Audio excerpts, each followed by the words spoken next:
चलते हैं अब एक्सरसाइज के लास्ट क्वेश्चन पे, जो कि हमारा क्वेश्चन नंबर 25 है। What is meant by the terms near sightedness and far sightedness, how can these defects be corrected.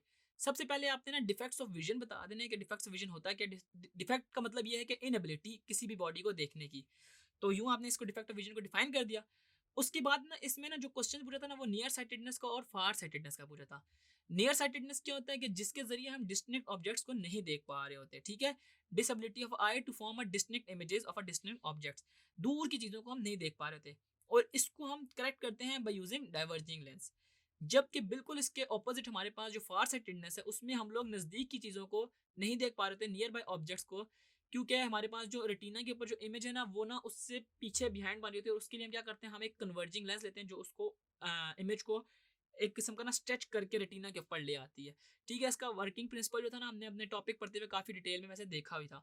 तो यूं आपने नियर साइटेडनेस और फार साइटेडनेस को डिफाइन करते हुए बता देना कि how these defects can be corrected.